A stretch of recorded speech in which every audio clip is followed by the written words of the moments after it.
Bonjour tout le monde, ici Marie. Aujourd'hui on se retrouve pour faire mon budget du mois de juillet.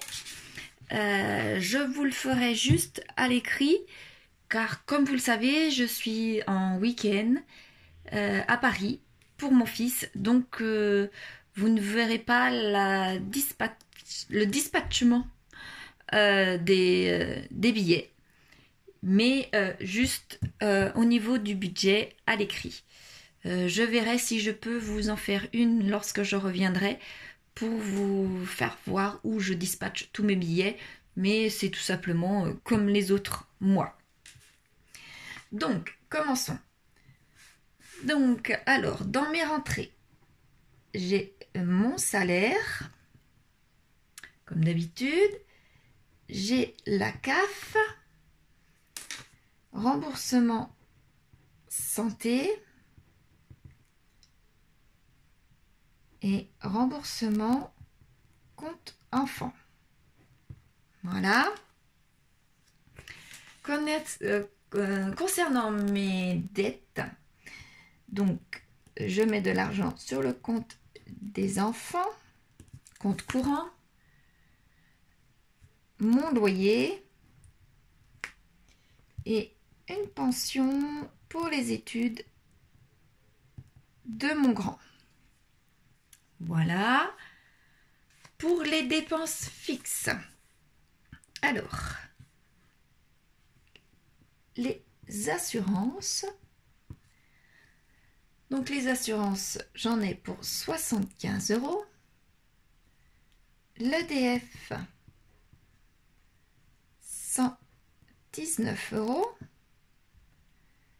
Internet, que je pense sérieusement à changer d'opérateur car mon Wi-Fi ne fonctionne absolument pas et ma 4G fonctionne moins que certains de mes collègues, donc ça commence à m'agacer. Les enfants se plaignent aussi, donc il y a de grandes chances que cette année je change de fournisseur. Donc 65 € pour les impôts, 13 € et ma cotisation de mon compte, 10 €.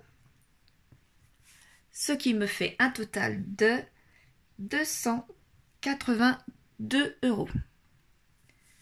Maintenant, concernant mes dépenses variables, donc je mets toujours quelque chose pour les imprévus car tous les mois j'ai des imprévus.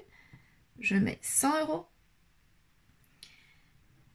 Je mange une fois par semaine au self de mon travail, donc 20 €.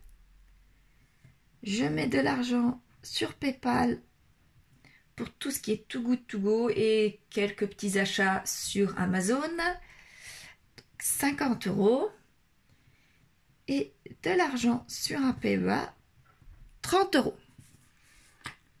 Voilà ce qui me fait un total pour les dépenses variables de 200 €. Voilà pour cette page-là. Maintenant, concernant mes enveloppes. Alors, mes enveloppes, je les fais comme à l'habitude de 350 € pour l'alimentation. Donc, je sais bien que je ne vais pas dépenser 350 € pour l'alimentation. Je vais essayer de faire comme pour ce mois-ci des optimisations si je réussis à en trouver d'autres.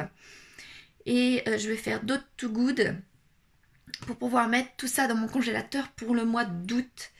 Puisque j'espère bien conserver les 350. Pareil pour le mois d'août.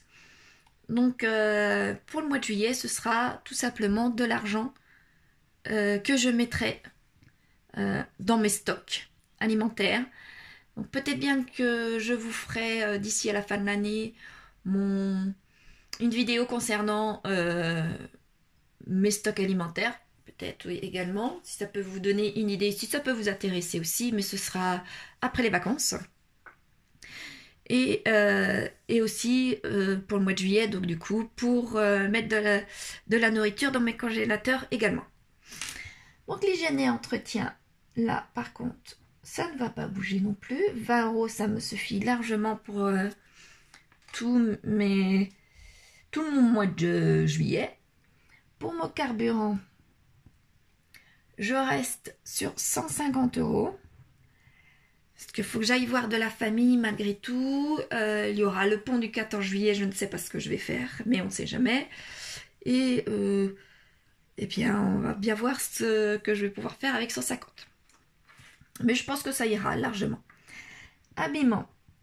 Donc là, peut-être bien que je vais pouvoir mettre un petit peu d'argent dans mes vêtements. Ça fait bientôt... Ça fait plus de 2 ans et demi que je suis séparée maintenant. Et j'ai dû acheter 5 ou 6 morceaux de vêtements. Enfin, des vêtements depuis toutes ces années. Et bien, je mets de l'argent toujours, tous les mois, 30 € dans l'habillement, mais ça ne va jamais pour moi et plus pour mes enfants, ce qui est normal, et ça suffit jamais à arrêter puisque je prends toujours dans les divers. Donc, beauté. Alors, beauté, je n'ai pas pu y aller ce mois-ci, comme je vous ai dit, chez la coiffeuse, et donc là, il faut absolument que j'y aille au mois de juillet, parce que je ne sais même pas comment je vais tenir tout le mois, parce que mon rendez-vous est fin juillet. La coiffeuse prenant des vacances. Alors, extra. Je laisse également 40 €. Car je ne sais pas, comme je vous disais, au mois de juillet, ce que je vais faire malgré que je n'ai pas les enfants. Et d'hiver, je laisse aussi 50 €. Ce qui me fait, comme à l'habitude, 280 €. Donc là, je fais le total de mes rentrées, moi le total de mes dépenses, ce qui me fait donc un total de 504 €. Voilà. Et maintenant, je vais pouvoir mettre tout ce qui me reste, mes 500 €, dans mes enveloppes pour les épargnes cette fois-ci. Alors, c'est parti. L'épargne de précaution. Je mets 50 € comme d'habitude par virement. Alors, les anniversaires, comme d'habitude, 50 €. Colis nourriture. Alors, la colis nourriture, j'ai 80 €, mais qui est fini du mois dernier. Donc ces 80 € là vont aller dans une autre enveloppe pour pouvoir finir plus tôt. Mais je précise quand même que c'est fini et je me laisse toujours quand même malgré tout les 80 € pour me souvenir. Donc l'entretien de la voiture.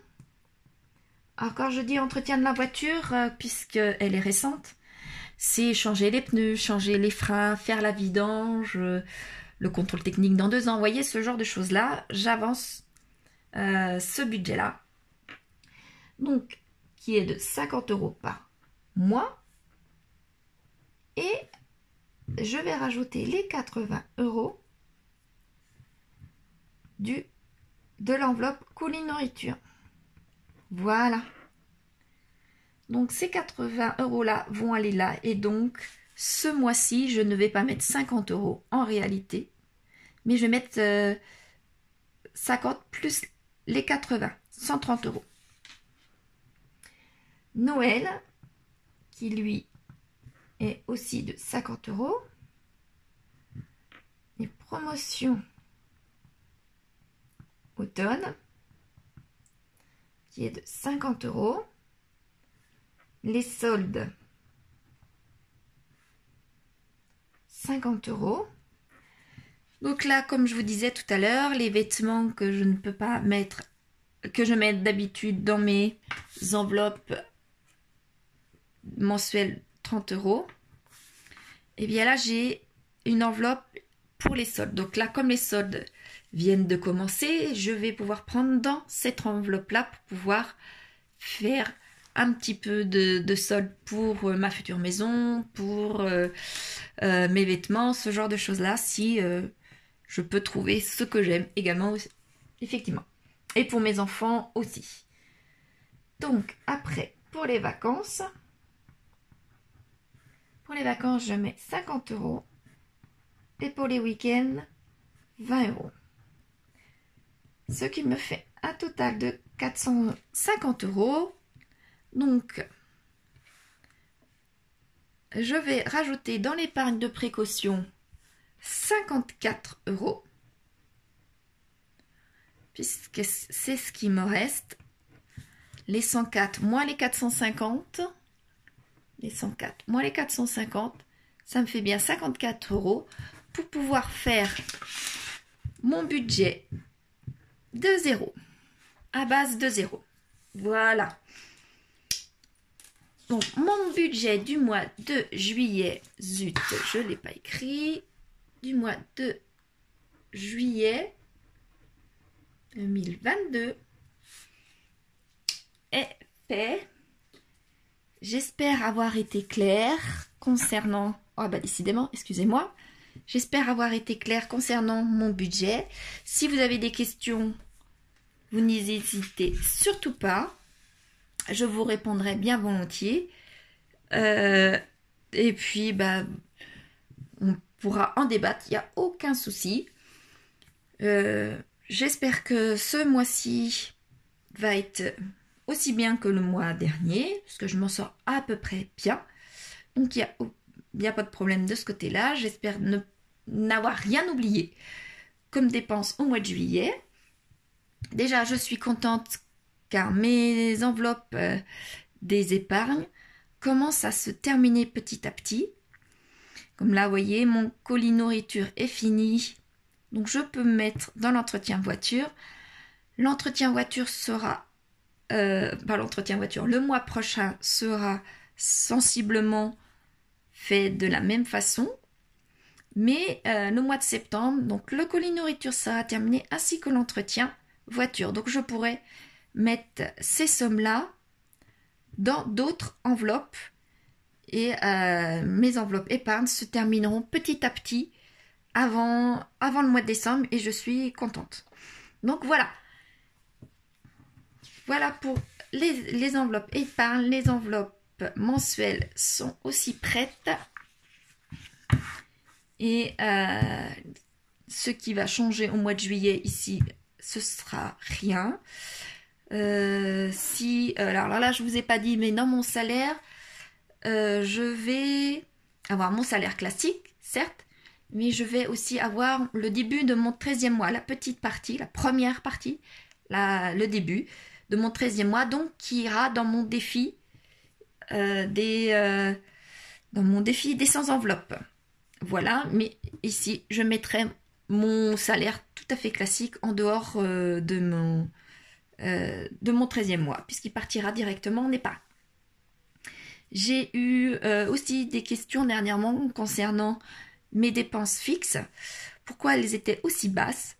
Je ne sais pas combien vous payez vous, mais moi je trouve déjà que je paye relativement cher.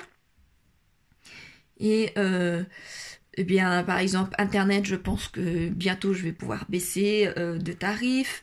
L'EDF,